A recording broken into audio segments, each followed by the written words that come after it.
गांव में खबर फैल गई कि राय साहब ने पंचों को बुलाकर खूब डांटा और इन लोगों ने जितने रुपए वसूल किए थे वह सब इनके पेट से निकाल लिए। वह तो इन लोगों को जेल भिजवा रहे थे, लेकिन इन लोगों ने हाथ पांव जोड़े, थूक कर चाटा, तब जाके उन्होंने छोड़ा। धनिया का कलेजा शीतल हो गया। गांव में घूम घूम कर पंचों को लज्जित करती फिरती थी। आदमी न सुने गरीबों की पुकार, भगवान तो सुनते हैं। लोगों ने सोचा था इनसे डांट लेकर मजे से फुलौड़ियाँ खाएंगे। भगवान ने ऐसा तमाचा लगाया कि फुलौड़ियाँ मुंह से निकल पड़ी। एक एक के दो दो भरने पड़े। अब चाटो मेरा मकान लेकर। मगर बैलों के बिना खेती कैसे हो। गांव में बुआई शुरू हो गई। कार्तिक के महीने में किसान के बैल मर जाएं तो उसके दोनों हाथ कट जाते हैं। होरी के दोनों हाथ कट गए थे और सब लोगों के खेतों में हल चल रहे थे, बीज डाले जा रहे थे। कहीं कहीं गीत की ताने सुनाई देती थी। होरी के खेत किसी अनाथ अबला के घर की भांति सूने पड़े थे। पुनिया के पास भी गोई थी, शोभा के पास भी गोई थी, मगर उन्हें अपने खेतों की बुआई से कहाँ फुर्सत की होरी की बुआई करें। होरी दिन भर इधर उधर मारा मारा फिरता था। कहीं इसके खेत में जा बैठता, कहीं उसकी बुआई करा देता। इस तरह कुछ अनाज मिल जाता। धनिया, रूपा, सोना सभी दूसरों की बुआई में लगी रहती थी। जब तक बुआई रही पेट की रोटियां मिलती गईं, विशेष कष्ट न हुआ। मानसिक वेदना तो अवश्य होती थी, पर खाने भर को मिल जाता था। रात को नित्य स्त्री पुरुष में थोड़ी सी लड़ाई हो जाया करती थी। यहाँ तक कि कार्तिक का महीना बीत गया और गांव में मजदूरी मिलनी भी कठिन हो गई। अब सारा दारमदार ऊँख पर था जो खेतों में खड़ी थी। रात का समय था, सर्दी खूब पड़ रही थी। होरी के घर में आज कुछ खाने को न था। दिन को तो थोड़ा सा भुना हुआ मटर मिल गया था, पर इस वक्त चूल्हा जलने का कोई डौल न था और रूपा भूख के मारे व्याकुल थी और द्वार पर कौड़े के सामने बैठी रो रही थी। घर में जब अनाज का एक दाना भी नहीं है तो क्या मांगे क्या कहे। जब भूख न सही गई तो वह आग मांगने के बहाने पुनिया के घर गई। पुनिया बाजरे की रोटियां और बथुए का साग पका रही थी। सुगंध से रूपा के मुंह में पानी भर आया। पुनिया ने पूछा, क्या अभी तेरे घर आग नहीं जली क्या री? रूपा ने दीनता से कहा, आज तो घर में कुछ था ही नहीं, आग कहाँ से जलती? तो फिर आग काहे को मांगने आई है? दादा तमाकू पिएंगे। पुनिया ने उपले की आग उसकी ओर फेंक दी, मगर रूपा ने आग उठाई नहीं और समीप जाकर बोली, तुम्हारी रोटियां महक रही हैं काकी, मुझे बाजरे की रोटियां बड़ी अच्छी लगती हैं। पुनिया ने मुस्कुराकर पूछा, खाएगी? अम्मा डांटेंगी। अम्मा से कौन कहने जाएगा? रूपा ने पेट भर रोटियां खाई और जूठे मुंह भागी हुई घर चली गई। होरी मन मारे बैठा था कि पंडित दाता दीन ने जाकर पुकारा। होरी की छाती धड़कने लगी। क्या कोई नई विपत्ति आने वाली है? आकर उनके चरण छुए और कौड़े के सामने उनके लिए माची रख दी। दाता दीन ने बैठते हुए अनुग्रह भाव से कहा, अब की तो तुम्हारे खेत परती पड़ गए होरी। तुमने गांव में किसी से कुछ कहा नहीं। नहीं भोला की मजाल थी कि तुम्हारे द्वार से बैल खोल ले जाता, यही लहास गिर जाती। मैं तुमसे जनेऊ हाथ में लेकर कहता हूँ होरी, मैंने तुम्हारे ऊपर डांड न लगाया था। धनिया मुझे नाहक बदनाम करती फिरती है। यह सब लाला पटेश्वरी और झिंगुरी सिंह की कारस्तानी है। मैं तो लोगों के कहने से पंचायत में बैठ भर गया था। वह लोग तो और कड़ा दंड लगा रहे थे। मैंने कह सुन के कम कराया, मगर अब सब जने सिर पर हाथ धरे रो रहे हैं। समझे थे यहाँ उन्हीं का राज है। यह ना जानते थे कि गांव का राजा कोई और है। तो अब अपने खेतों की बुआई का क्या इंतजाम कर रहे हो? होरी ने करुण कंठ से कहा, क्या बताऊं महाराज, पढ़ती रहेंगे। पढ़ती रहेंगे? यह तो बड़ा अनर्थ होगा। भगवान की यही इच्छा है तो अपना क्या बस। मेरे देखते तुम्हारे खेत कैसे पड़ती रहेंगे? कल मैं तुम्हारी बुआई करा दूंगा। अभी खेतों में कुछ तरी है, उपज 10 दिन पीछे होगी, इसके सिवा और कोई बात नहीं। हमारा तुम्हारा आधा साझा रहेगा, इसमें न कोई तुम्हें टोटा है न मुझे। मैंने आज बैठे बैठे सोचा तो चित्त बड़ा दुखी हुआ कि जुते जुताए खेत पड़ती रह जाते हैं। होरी सोच में पड़ गया। चौमासे भर इन खेतों में खाद डाली, जोता, और आज केवल बुआई के लिए आधी फसल देनी पड़ रही है। उस पर एहसान कैसा जता रहे हैं? इससे तो अच्छा यही है कि खेत परती पड़ जाए और कुछ न मिलेगा, लगान तो निकल ही आएगा। नहीं, अब की बेबाकी ना हुई तो बेदखली आई धरी है। उसने यह प्रस्ताव स्वीकार कर लिया। दाता दीन प्रसन्न होकर बोले, तो चलो मैं अभी बीज तौल दूं, जिससे सवेरे का झंझट न रहे। रोटी तो खाली है ना? होरी ने लजाते हुए आज घर में चूल्हा न जलने की कथा कही। दाता दीन ने मीठे उलाहने के भाव से कहा, अरे तुम्हारे घर में चूल्हा नहीं जला और तुमने मुझसे कहा भी नहीं? हम तुम्हारे बैरी तो नहीं थे? इसी बात पर तुमसे मेरा जी उठता है। अरे भले आदमी, इसमें लाज शर्म की कौन सी बात है? हम सब एक ही तो हैं। तुम शूद्र हुए तो क्या, हम ब्राह्मण हुए तो क्या, हैं तो सब एक ही घर के। दिन सबके बराबर नहीं जाते। कौन जाने कल मेरे ही ऊपर कोई संकट आ पड़े तो मैं तुमसे अपना दुख न कहूँगा तो किससे कहूँगा? अच्छा जो हुआ, चलो बेंग ही के साथ तुम्हें मन दो मन अनाज खाने को भी तौल दूंगा। आधा घंटे में होरी मन भर जौ का टोकरा सिर पर रखे हुए आया और घर की चक्की चलने लगी। धनिया रोती थी और सोना के साथ जौ पीसती थी। भगवान उसे किस कुकर्म का यह दंड दे रहे हैं। दूसरे दिन से बुआई शुरू हुई। होरी का सारा परिवार इस तरह काम में जुटा हुआ था मानो सब कुछ अपना ही है। कई दिन के बाद सिंचाई भी इसी तरह हुई। दाता दिन को सेंध मेंध के मजूर मिल गए। अब कभी कभी उनका लड़का माता दिन भी घर में आने लगा। जवान आदमी था, बड़ा रसिक और बातचीत का मीठा। दाता दिन जो कुछ छीन झपट कर लाते थे वह उसे भांग बूटी में उड़ाता था। एक चमारिन से उसकी अशनाई हो गई थी, इसलिए अभी तक ब्याह न हुआ था। वह रहती अलग थी, पर सारा गांव यह रहस्य जानते हुए भी कुछ न बोल सकता था। हमारा धर्म है हमारा भोजन, भोजन पवित्र रहे, फिर हमारे धर्म पर कोई आँच नहीं आ सकती। रोटियां ढाल बनकर अधर्म से हमारी रक्षा करती हैं। अब साझे की खेती होने से माता दीन को झुनिया से बातचीत करने का अवसर मिलने लगा। वह ऐसे गांव से आता जब घर में झुनिया के सिवा और कोई न होता। कभी किसी बहाने से, कभी किसी बहाने से। झुनिया रूपवती न थी, लेकिन जवान थी और उसकी चमारिन प्रेमिका से अच्छी थी। कुछ दिन शहर में रह चुकी थी। पहनना ओढ़ना बोलना चालना जानती थी और लज्जाशील भी थी, जो स्त्री का सबसे बड़ा आकर्षण है। माता दीन कभी कभी उसके बच्चे को गोद में उठा लेता और प्यार करता। झुनिया निहाल हो जाती थी। एक दिन उसने झुनिया से कहा, तुम क्या देखकर गोबर के साथ आई झुना? झुनिया ने लजाते हुए कहा, भाग खींच लाया महाराज, और क्या कहूँ। माता दीन दुखी मन से बोला, बड़ा बेवफा आदमी है। तुम जैसे लक्ष्मी को छोड़कर न जाने कहाँ मारा मारा फिर रहा है। चंचल स्वभाव का आदमी है, इसी से मुझे शंका होती है कि कहीं और न फंस गया हो। ऐसे आदमियों को तो गोली मार देनी चाहिए। आदमी का धर्म है जिसकी बाह पकड़े उसे निभाए। यह क्या कि एक आदमी की जिंदगानी खराब कर दी और दूसरा घर ताकने लगे। युवती रोने लगी। माता दीन ने इधर उधर ताक कर उसका हाथ पकड़ लिया और समझाने लगा, तुम उसकी क्यों परवाह करती हो झुना? चला गया, चला जाने दो। तुम्हारे लिए किस बात की कमी है? रुपया पैसा गहना कपड़ा जो चाहे मुझसे लो। झुनिया ने धीरे से हाथ छुड़ा लिया और पीछे हटकर बोली, सब तुम्हारी दया है महाराज। मैं तो कहीं की ना रही, घर से भी गई, यहाँ से भी गई, ना माया मिली न राम ही हाथ आए। दुनिया का रंग ढंग ना जानती थी, इसकी मीठी मीठी बातें सुनकर जाल में फंस गई। माता दीन ने गोबर की बुराई करनी शुरू की। वह तो निरा लफंगा है, घर का न घाट का। जब देखो माँ बाप से लड़ाई, कहीं पैसा पा जाए चट जुआ खेल डालेगा। चरस और गांजे में उसकी जान बसती थी। सौदों के साथ घूमना, बहू बेटियों को छेड़ना, यही उसका काम था। थानेदार साहब बदमाशी में उसका चालान करने वाले थे। हम लोगों ने बहुत खुशामद की, तब जाकर छोड़ा। दूसरों के खेत खलिहान से अनाज उड़ा लिया करता। कई बार तो मैंने ही पकड़ा था, पर गांव घर का समझकर छोड़ दिया। सोना ने बाहर आकर कहा, भाभी अम्मा ने कहा है अनाज निकालकर धूप में डाल दो, नहीं चोकर बहुत निकलेगा। पंडित ने जैसे बखार में पानी डाल दिया हो। माता दीन ने अपनी सफाई दी। मालूम होता है तेरे घर में बरसात नहीं हुई, चौमासे में लकड़ी तक गीली हो जाती है, अनाज तो अनाज ही है। यह कहता हुआ वह बाहर चला गया। सोना ने आकर उसका खेल बिगाड़ दिया। सोना ने झुनिया से पूछा, माता दिन क्या करने आए थे? झुनिया ने माथा सिकोड़ कर कहा, पगहिया मांग रहे थे। मैंने कह दिया यहाँ पगहिया नहीं है।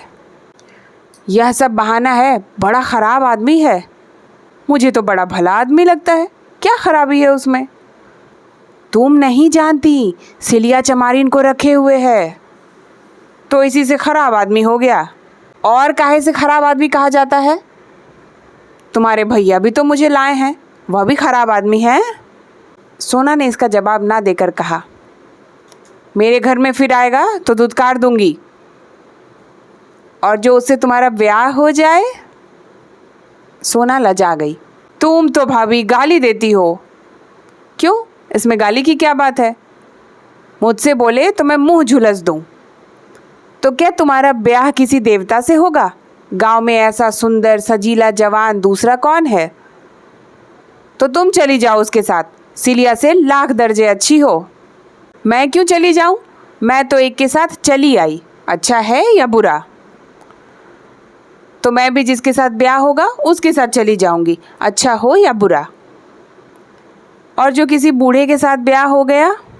सोना हंसी। मैं उसके लिए नरम नरम रोटियां पकाऊंगी, उसकी दवाइयाँ कूटूंगी, छानूंगी, उसे हाथ पकड़कर उठाऊंगी, जब मर जाएगा तो मुंह ढाँप कर रोऊंगी। और जो किसी जवान के साथ हुआ तो तुम्हारा सिर, हाँ नहीं तो। अच्छा बताओ, तुम्हें बूढ़ा अच्छा लगता है कि जवान? जो अपने को चाहे वही जवान है, जो ना चाहे वही बूढ़ा है। दैव करे तुम्हारा ब्याह किसी बूढ़े से हो जाए तो देखूं तुम उसे कैसे चाहती हो, तब मनाओगी किसी तरह यह निगोड़ा मर जाए तो किसी जवान को लेकर बैठ जाऊं। मुझे तो उस बूढ़े पर दया आए।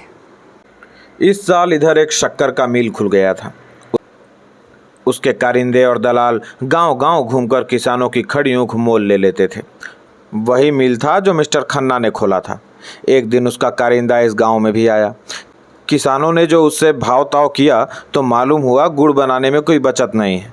जब घर में ऊख पेर कर भी यही दाम मिलना है तो पेरने की मेहनत क्यों उठाई जाए। सारा गांव खड़ी ऊख बेचने को तैयार हो गया। अगर कुछ कम भी मिले तो परवाह नहीं, तत्काल तो मिलेगा। किसी को बैल लेना था, किसी को बाकी चुकाना था, कोई महाजन से गला छुड़ाना चाहता था। होरी को बैलों की गोई लेनी थी। अब की ऊख की पैदावार अच्छी न थी, इसलिए यह डर भी था कि माल न पड़ेगा। और जब गुड़ के भाव मिल की चीनी मिलेगी तो गुड़ लेगा ही कौन। सभी ने बयाने ले लिए। होरी को कम से कम 100 रुपए की आशा थी। इतने में एक मामूली गोई आ जाएगी। लेकिन महाजनों को क्या करे। दाता दीन, मंगड़ू, दुलारी, झिंगरू सिंह सभी तो प्राण खा रहे थे। अगर महाजनों को देने लगेगा तो 100 रुपये सूद भर को भी ना होंगे। कोई ऐसी जुगत न सूझती थी कि ऊँख के रुपए हाथ में आए और किसी को खबर ना हो। जब बैल घर आ जाएंगे तो कोई क्या कर लेगा। गाड़ी लदेगी तो सारा गांव देखेगा ही। तौल पर जो रुपए मिलेंगे वह सबको मालूम हो जाएंगे। संभव है मंगड़ू और दाता दीन हमारे साथ साथ रहें। इधर रुपए मिले, उधर उन्होंने गर्दन पकड़ी। शाम को गिरधर ने पूछा, तुम्हारी ऊँख कब जाएगी होरी काका? होरी ने झांसा दिया, अभी तो कुछ ठीक नहीं है भाई, तुम कब तक ले जाओगे? गिरधर ने भी झांसा दिया, अभी तो मेरा भी कुछ ठीक नहीं है काका। और लोग भी इसी तरह की उड़न घाइयाँ बताते थे। किसी को किसी पर विश्वास न था। झिंगुरी सिंह के सभी ऋणिया थे और सबकी यही इच्छा थी कि झिंगुरी सिंह के हाथ रुपए न पड़ने पाए, नहीं वह सब का सब हजम कर जाएगा। और जब दूसरे दिन आसामी फिर रुपए मांगने जाएगा तो नया कागज़, नया नजराना, नई तहरीर। दूसरे दिन शोभा आकर बोला, दादा कोई ऐसा उपाय करो कि झिंगुरी सिंह को हैजा हो जाए, ऐसा गिरे कि फिर ना उठे। होरी ने मुस्कुरा कर कहा, क्यों, उसके बाल बच्चे नहीं हैं? उसके बाल बच्चों को देखें कि अपने बाल बच्चों को देखें। वह तो 2-2 मेहरियों को आराम से रखता है, यहाँ तो एक को रूखी रोटी भी मैसर नहीं। सारी जमा ले लेगा, एक पैसा भी घर ना लाने देगा। मेरी तो हालत और भी ख़राब है भाई, अगर रुपए हाथ से निकल गए तो तबाह हो जाऊँगा। गोई के बिना तो काम न चलेगा। अभी तो 2-3 दिन ऊँख ढोते लगेंगे। जो ही सारी ऊँख पहुँच जाए जमादार से कहें कि भैया कुछ ले ले, मगर ऊँख झटपट तौल दे, दाम पीछे देना। इधर झिंगुरी सिंह से कह देंगे कि अभी रुपए नहीं मिले। होरी ने विचार करके कहा, झिंगुरी सिंह हमसे तुमसे कई गुना चतुर हैं शोभा। जाकर मुनीम से मिलेगा और उसी से रुपए ले लेगा। हम तुम ताकते रह जाएंगे। जिस खन्ना बाबू का मिल है उन्हीं खन्ना बाबू की महाजनी कोठी भी है, दोनों एक हैं। शोभा निराश होकर बोला, न जाने इन महाजनों से कभी गला छूटेगा कि नहीं। होरी बोला, इस जन्म में तो कोई आशा नहीं है भाई। हम राज नहीं चाहते, भोग विलास नहीं चाहते, खाली मोटा झोटा पहनना और मोटा झोटा खाना और मर्जाद के साथ रहना चाहते हैं। वह अभी नहीं सधता। शोभा ने धूर्तता के साथ कहा, मैं तो दादा इन सबों को अब की चकमा दूंगा। जमादार को कुछ दे दिलाकर इस बात पर राजी कर लूँगा कि रुपए के लिए हमें खूब दौड़ाए। झिंगुरी कहाँ तक दौड़ेंगे। होरी ने हंस कर कहा, यह सब कुछ ना होगा भैया। कुशल इसी में है कि झिंगुरी सिंह के हाथ पांव जोड़ो। हम जाल में फंसे हुए हैं, जितना ही फड़फड़ाओगे उतना ही और जकड़ते जाओगे। तुम तो दादा बूढ़ों की सी बातें कर रहे हो। कटघरे में फंसे बैठे रहना तो कायरता है। फंदा और जकड़ जाए बला से, पर गला छुड़ाने के लिए जोर तो लगाना ही पड़ेगा। यही तो होगा, झिंगुरी घर द्वार नीलाम करा ले नीलाम। मैं तो चाहता हूँ कि हमें कोई रुपए ना दे, हमें भूखों मरने दे, लातें खाने दे, एक पैसा भी उधार ना दे। लेकिन पैसा वाले उधार ना दें तो सूद कहाँ से पाएं? एक हमारे ऊपर दावा करता है तो दूसरा हमें कुछ कम सूद पर रुपए उधार देकर अपने जाल में फंसा लेता है।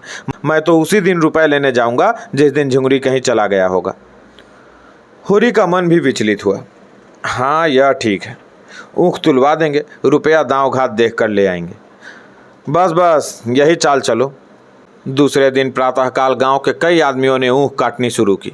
होरी भी अपने खेत में गड़ासा लेकर पहुंचा। उधर से शोभा भी उसकी मदद को आ गया। पुनिया, झुनिया, कोनिया, सोना सभी खेत में जा पहुंची। कोई ऊँख काटता था, कोई छीलता था, कोई पूले बांधता था। महाजनों ने जो ऊँख कटते देखे तो पेट में चूहे दौड़े। एक तरफ से दुलारी दौड़ी, दूसरी तरफ से मंगड़ू शाह, तीसरी ओर से माता दीन और पटेश्वरी और झिंगुड़ी के प्यादे।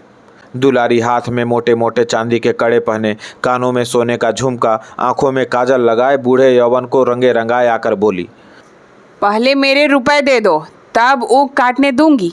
मैं जितना गम खाती हूँ उतना ही तुम शेर होते हो। 2 साल से एक ढेला सूद नहीं दिया, 50 तो मेरे सूद के होते हैं। होरी ने घिघिया कर कहा, भाभी ऊँख काट लेने दो, इसके रुपए मिलते हैं तो जितना हो सकेगा तुमको भी दूंगा। न गांव छोड़कर भागा जाता हूँ, न इतनी जल्दी मौत ही आई जाती है। खेत में खड़ी ऊँख तो रुपए न देगी। दुलारी ने उसके हाथ से गड़ासा छीन कर कहा, नीयत इतनी खराब हो गई है तुम लोगों की, तभी तो बरकत नहीं होती। आज 5 साल हुए होरी ने दुलारी से 30 रुपए लिए थे। 3 साल में उसके 100 रुपए हो गए, तब स्टाम्प लिखा गया। 2 साल में उस पर 50 रुपया सूद चढ़ गया था। होरी बोला, सहुआइन, नियत तो कभी खराब नहीं की, और भगवान चाहेंगे तो पाई पाई चुका दूंगा। हाँ, आजकल तंग हो गया हूँ, जो चाहे कह लो। सहुआइन को जाते देर नहीं हुई कि मंगड़ू शाह पहुँचे। काला रंग, तोंद कमर के नीचे लटकी हुई, 2 बड़े बड़े दांत सामने जैसे काट खाने को निकले हुए, सिर पर टोपी, गले में चादर, उम्र अभी 50 से ज़्यादा नहीं, पर लाठी के सहारे चलते थे। गठिया का मरज हो गया था, खांसी भी आती थी। लाठी टेक कर खड़े हो गए और होरी को डांट बताई, पहले हमारे रुपए दे दो होरी, तब ऊँख काटो। हमने रुपए उधार दिए थे, खैरात नहीं थे।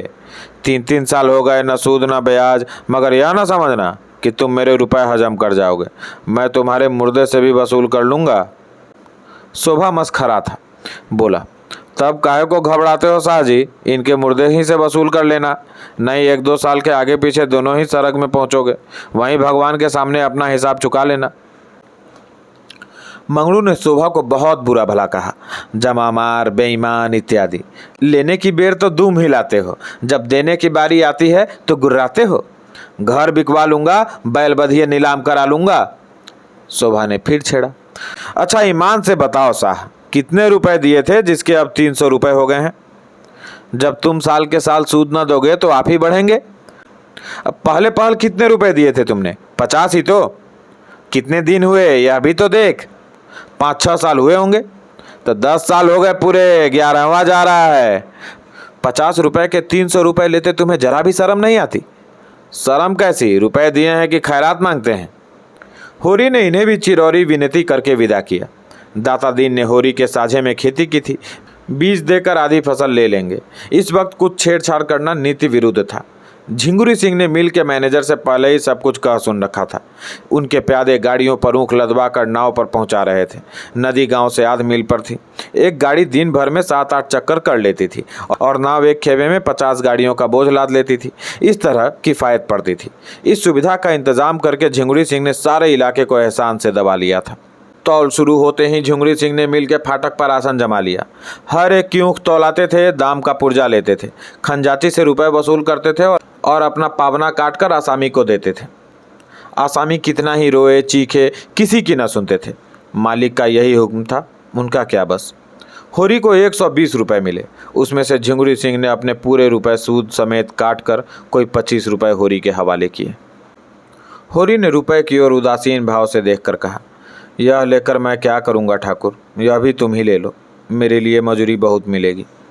झिंगुरू सिंह ने 2500 रुपए जमीन पर फेंक कर कहा, लो या फेंक दो, तुम्हारी खुशी। तुम्हारे कारण मालिक की घुड़कियां खाई और अभी राय साहब सिर पर सवार हैं कि डांड के रुपए अदा करो। तुम्हारी गरीबी पर दया करके इतने रुपए दिए देता हूं, नहीं एक धेला भी नहीं देता। अगर राय साहब ने सख्ती की तो उल्टे और घर से देने पड़ेंगे। होरी ने धीरे से रुपए उठा लिया और बाहर निकला कि नोखेराम ने ललकारा। होरी ने जाकर 2500 रुपए उनके हाथ पर रख दिए और बिना कुछ कहे जल्दी से भाग गया। उसका सिर चक्कर खा रहा था। शोभा को इतने ही रुपए मिले थे। वह बाहर निकला तो पटेश्वरी ने घेरा।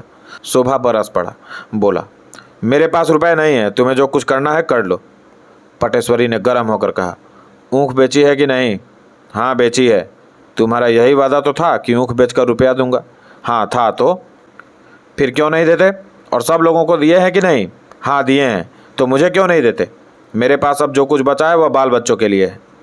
पटेश्वरी ने बिगड़ कर कहा, तुम रुपए दोगे शोभा, और हाथ जोड़कर, और आज ही। हाँ अभी जितना चाहो बहक लो। एक रपट में जाओगे 6 महीने को, पूरे 6 महीने को, न एक दिन बेस न एक दिन कम। यह जो नित्य जुआ खेलते हो वह एक रपट में निकल जाएगा। मैं जमींदार या महाजन का नौकर नहीं हूँ, सरकार बहादुर का नौकर हूँ, जिसका दुनिया भर में राज है और जो तुम्हारे महाजन और जमींदार दोनों का मालिक है। पटेश्वरी लाल आगे बढ़ गए। शोभा और होरी कुछ दूर चुपचाप चले, मानो इस धिक्कार ने उन्हें संज्ञाहीन कर दिया हो। तब होरी ने कहा, शोभा इसके रुपए दे दो। समझ लो ऊँख में आग लग गई थी। मैंने भी यही सोचकर मन को समझाया है। शोभा ने आहत कंठ से कहा, हाँ दे दूंगा दादा, न दूंगा तो जाऊंगा कहाँ। सामने से गिरधर ताड़ी पिए झूमता चला आ रहा था। दोनों को देखकर बोला, झिंगुड़िया ने सारे का सारा ले लिया होरी काका, चबेना को भी एक पैसा ना छोड़ा। हत्यारा कहीं का, रोया गिड़गिड़ाया पर इस पापी को दया ना आई। शोभा ने कहा, ताड़ी तो पिए हुए हो, उस पर कहते हो एक पैसा भी न छोड़ा। गिरधर ने पेट दिखाकर कहा, सांझ हो गई, जो पानी की बूंद भी कंठ तले गई हो तो गो मांस बराबर। एक इकन्नी मुंह में दबा ली थी, उसकी ताड़ी पी ली। सोचा साल भर पसीना गाड़ा है तो एक दिन ताड़ी तो पी लूं, मगर सच कहता हूँ नशा नहीं है। एक आने में क्या नशा होगा? हाँ झूम रहा हूँ जिसमें लोग समझे खूब पिए हुए हैं। बड़ा अच्छा हुआ काका बेबाकी हो गई। 20 लिए, उसके 160 भरे, कुछ हद है। होरी घर पहुंचा तो रूपा पानी लेकर दौड़ी। सोना चीलम भर लाई। धनिया ने चबेना और नमक लाकर रख दिया और सभी आशा भरी आंखों से उसकी ओर ताकने लगी। झुनिया भी चौखट पर आ खड़ी हुई थी। होरी उदास बैठा था। कैसे मुंह हाथ धोए, कैसे चबेना खाए।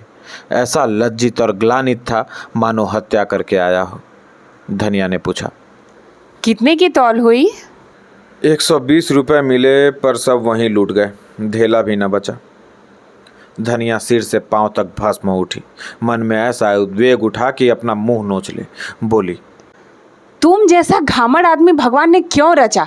कहीं मिलते तो उनसे पूछती। तुम्हारे साथ सारी जिंदगी तलक हो गई। भगवान मौत भी नहीं देते कि जंजाल से जान छूटे। उठाकर सारे रुपए बहनोइयों को दे दिए। अब और कौन आमदनी है जिससे गोई आएगी? हाल में क्या मुझे जोतोगे या आप जुतोगे? मैं कहती हूँ तुम बूढ़े हुए, तुम्हें इतनी अकल भी नहीं आई कि गोई भर के लिए तो रुपए निकाल लेते। कोई तुम्हारे हाथ से छीन थोड़े लेता। पूछ की यह ठंड और किसी के देह पर लत्ता नहीं। ले जाओ सबको नदी में डुबो दो। सिसक सिसक कर मरने से तो एक दिन मर जाना फिर भी अच्छा है। कब तक पुआल में घुस कर रात काटेंगे? और पुआल में घुस भी लें तो पुआल खाकर रहा तो ना जाएगा। तुम्हारी इच्छा हो घास ही खाओ, हमसे तो घास ना खाई जाएगी। यह कहते कहते वो मुस्कुरा पड़ी। इतनी देर में उसकी समझ में यह बात आने लगी थी कि महाजन जब सिर पर सवार हो जाए और अपने हाथ में रुपए हों और महाजन जानता हो कि इसके पास रुपए हैं तो आसामी कैसे अपनी जान बचा सकता है। होरी सिर नीचे किए अपने भाग्य को रो रहा था। धनिया का मुस्कुराना उसे ना दिखाई दिया। बोला, मजूरी तो मिलेगी, मजूरी करके खाएंगे। धनिया ने पूछा, कहाँ है इस गांव में मजूरी? और कौन मुंह लेकर मजूरी करोगे? महतो नहीं कहलाते? होरी ने चिलम के कई कस लगाकर कहा, मजूरी करना कोई पाप नहीं।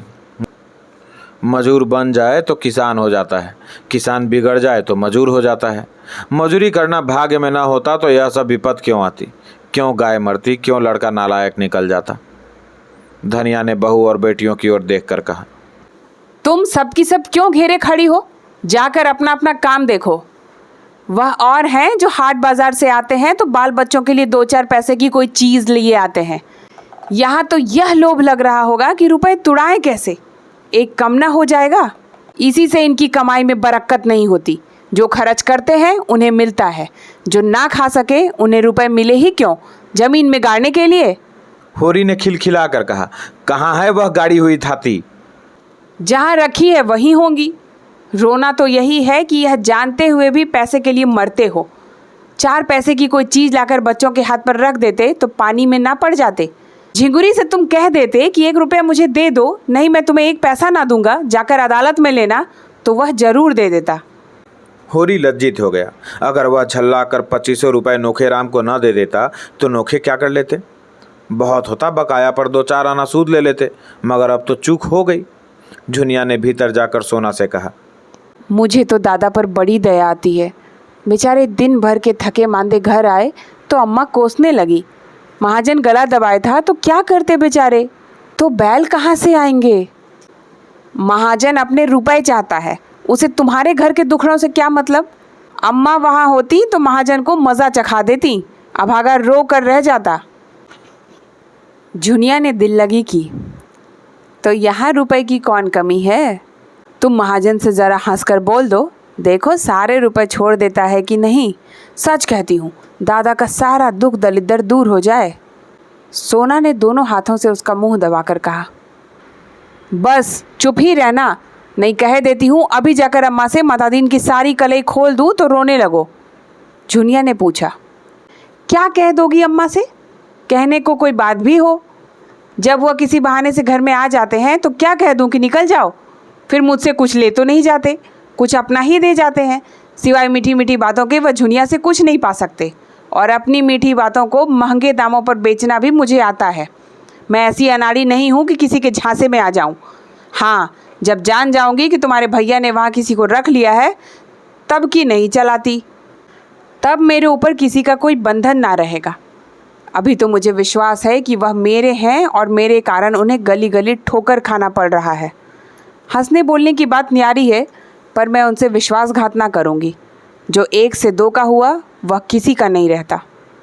शोभा ने आकर होरी को पुकारा और पटेश्वरी के रुपए उसके हाथ में रखकर बोला, भैया तुम जाकर ये रुपए लाला को दे दो, मुझे उस घड़ी ना जाने क्या हो गया था। होरी रुपए लेकर उठा ही था कि शंख की ध्वनि कानों में आई। गांव के उस सिरे पर ध्यान सिंह नाम के एक ठाकुर रहते थे। पलटन में नौकर थे और कई दिन हुए 10 साल के बाद रजा लेकर आए थे। बगदाद, अदन, सिंगापुर, बर्मा चारों तरफ घूम चुके थे। अब ब्याह करने की धुन में थे, इसलिए पूजा पाठ करके ब्राह्मणों को प्रसन्न रखना चाहते थे। होरी ने कहा, जान पड़ता है 7 अध्याय पूरे हो गए, आरती हो रही है। शोभा बोला, हाँ जान तो पड़ता है, चलो आरती ले लें।